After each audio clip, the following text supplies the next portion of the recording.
नमस्कार विद्यार्थियों। आज हम क्लास 10 की एनसीईआरटी इंग्लिश की फर्स्ट फ्लाइट पुस्तक के एक बेहद महत्वपूर्ण और प्रेरणादायक चैप्टर को समझने जा रहे हैं, जिसका नाम है Nelson Mandela long walk to freedom, और इसके लेखक हैं स्वयं नेल्सन मंडेला। लेकिन आज हम इस चैप्टर को केवल टेक्स्ट बुक की तरह नहीं पढ़ेंगे। On हम this इसे एक day, कहानी की तरह समझेंगे। history एक was ऐसी made. कहानी जिसमें A फ्रीडम है, nation came स्ट्रगल together है, as one. डिस्क्रिमिनेशन है, करेज है, सैक्रिफाइस है, और सबसे बढ़कर ह्यूमैनिटी है।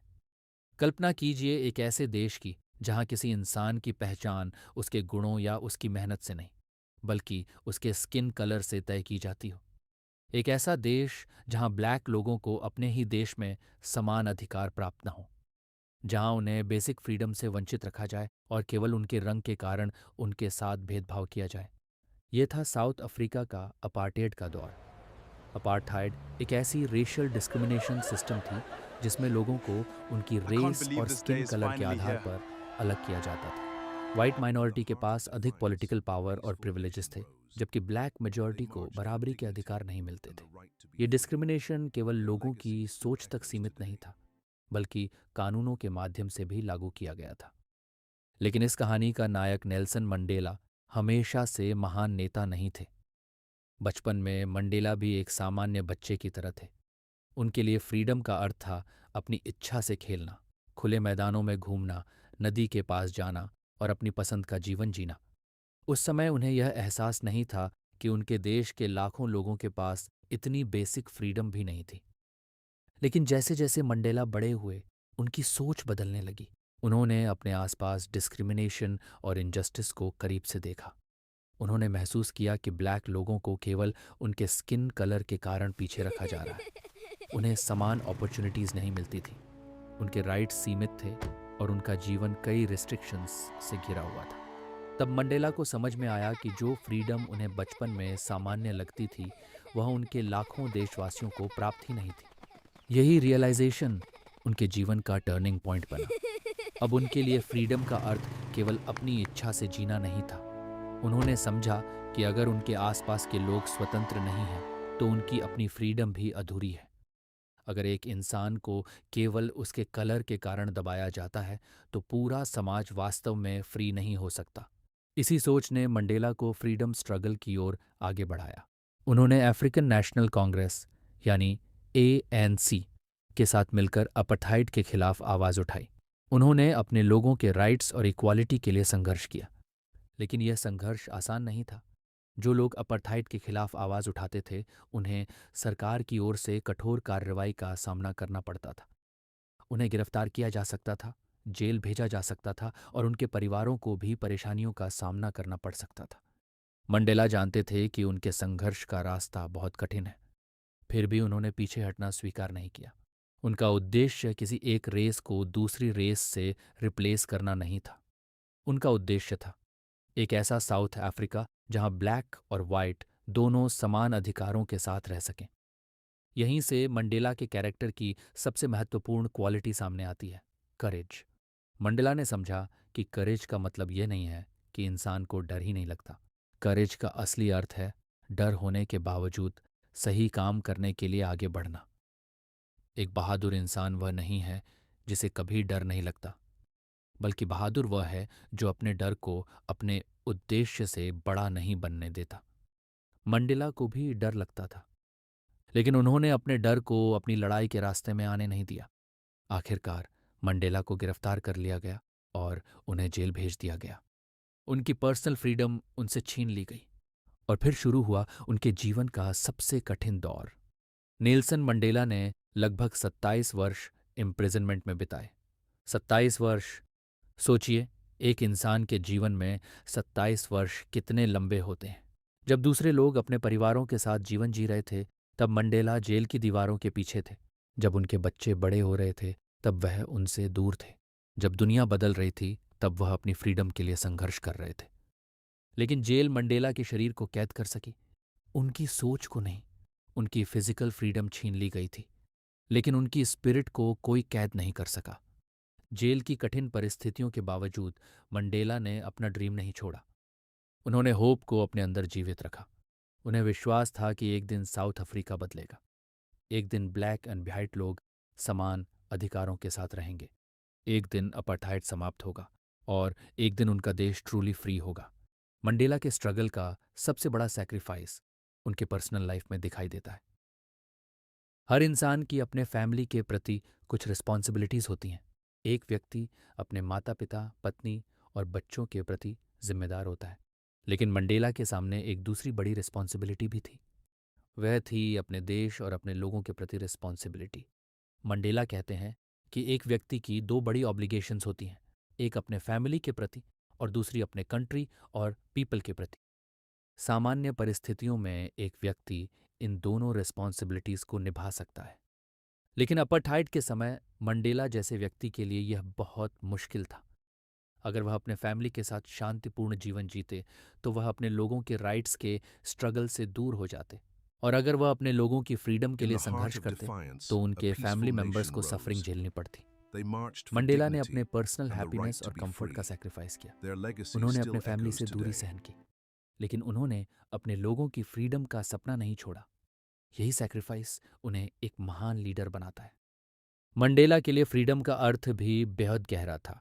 वह कहते हैं कि जब वह बच्चे थे तब फ्रीडम का मतलब था अपनी इच्छा से खेलना, घूमना और अपनी पसंद का जीवन जीना। लेकिन बड़े होने पर उन्हें समझ आया कि फ्रीडम केवल पर्सनल लिबर्टी नहीं है। अगर आपके आसपास का व्यक्ति फ्री नहीं है तो आपकी फ्रीडम भी कंप्लीट नहीं है। अगर एक व्यक्ति दूसरे व्यक्ति को दबाता है तो केवल ऑप्रेस्ड व्यक्ति ही फ्री नहीं होता, ऑप्रेसर भी वास्तव में फ्री नहीं होता। क्योंकि जो व्यक्ति दूसरों को दबाता है वह हेट्रेड, प्रेजुडिस और फियर का प्रिजनर बन जाता है, और जो व्यक्ति दबाया जाता है वह इनजस्टिस का प्रिजनर बन जाता है। इसलिए मंडेला ऐसी फ्रीडम चाहते थे जिसमें हर व्यक्ति को डिग्निटी, इक्वालिटी और रिस्पेक्ट मिले। समय बीतता गया, मंडेला का स्ट्रगल जारी रहा और आखिरकार वह दिन आया जब उन्हें जेल से रिहा किया गया। जब मंडेला प्रिजन से बाहर निकले तो हजारों लोगों ने उनका स्वागत किया।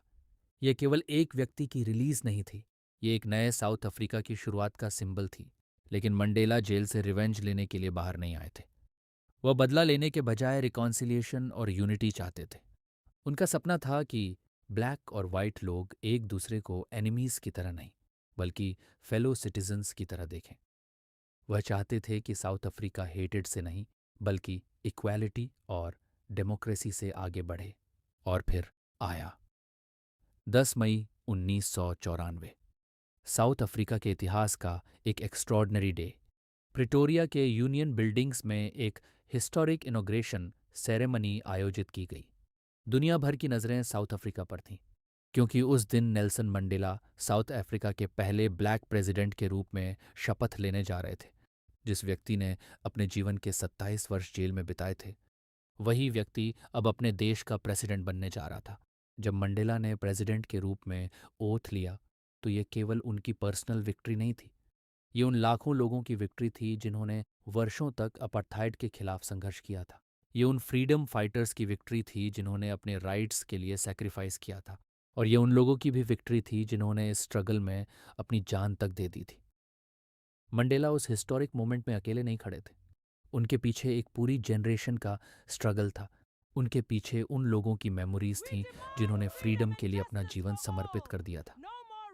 उस हिस्टोरिक सेरेमनी के दौरान मिलिट्री एयरक्राफ्ट और हेलीकॉप्टर्स ने नए डेमोक्रेटिक गवर्नमेंट को सम्मान दिया। यह दृश्य बहुत सिंबॉलिक था। जिस सिस्टम का उपयोग कभी लोगों को दबाने के लिए किया जाता था, उसी मिलिट्री ने अब एक डेमोक्रेटिक गवर्नमेंट को सैल्यूट किया। साउथ अफ्रीका सचमुच एक नए युग में प्रवेश कर रहा था। अब मंडेला का सपना था एक ऐसा साउथ अफ्रीका जहां कोई भी व्यक्ति रेशियल डिस्क्रिमिनेशन का शिकार ना हो, जहां ब्लैक और वाइट दोनों समान हो, जहां हर सिटीजन को डिग्निटी मिले, जहां हर इंसान को फ्रीडम मिले, जहां आने वाली जनरेशन्स हेट्रेड और प्रेजुडिस के साथ नहीं बल्कि इक्वालिटी और ह्यूमैनिटी के साथ बड़ी हो। मंडेला जानते थे कि केवल गवर्नमेंट बदलने से सोसाइटी नहीं बदलती, लोगों की सोच बदलना भी ज़रूरी है। और इसलिए उनका मैसेज केवल साउथ अफ्रीका के लिए नहीं था, उनका मैसेज पूरी ह्यूमैनिटी के लिए था। अब हम चैप्टर के टाइटल को समझ सकते हैं, लॉन्ग वॉक टू फ्रीडम। ये केवल नेल्सन मंडेला की फिजिकल जर्नी नहीं थी, ये एक बहुत लंबा स्ट्रगल था। ये चाइल्डहुड की पर्सनल फ्रीडम से नेशनल फ्रीडम तक की जर्नी थी। यह डिस्क्रिमिनेशन से इक्वालिटी तक की जर्नी थी। ये फियर से करेज तक की जर्नी थी। यह इम्प्रिजनमेंट से प्रेसिडेंसी तक की जर्नी थी। और सबसे महत्वपूर्ण, यह हेट्रेड से ह्यूमैनिटी तक की जर्नी थी। नेल्सन मंडेला ने हमें सिखाया कि फ्रीडम की कीमत बहुत बड़ी हो सकती है। कभी कभी हमें अपने कंफर्ट का सैक्रिफाइस करना पड़ता है। कभी कभी हमें अपने डर के बावजूद आगे बढ़ना पड़ता है। और कभी कभी हमें अपनी पर्सनल हैप्पीनेस से ऊपर उठकर सोसाइटी और ह्यूमैनिटी के लिए काम करना पड़ता है।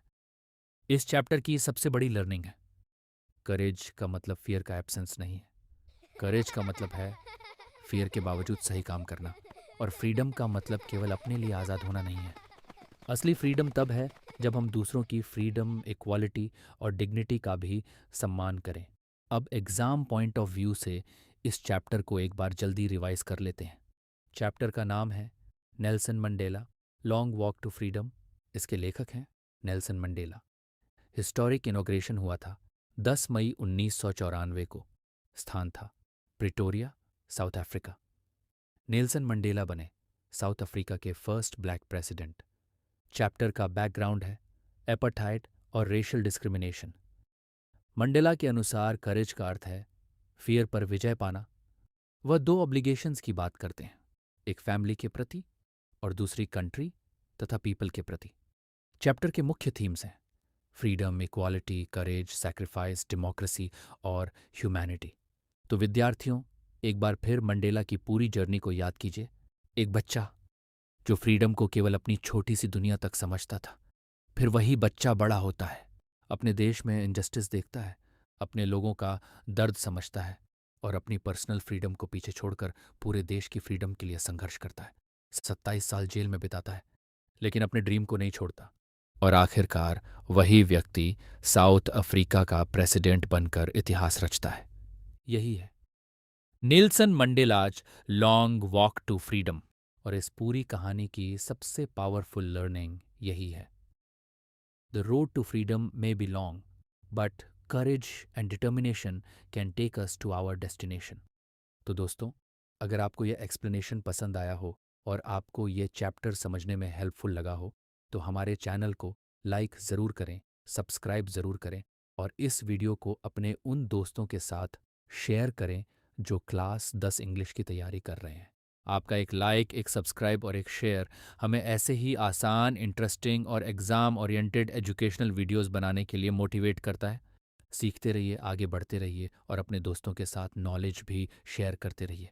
Keep learning, keep believing in yourself and keep moving forward. Thank you students. See you in the next lesson.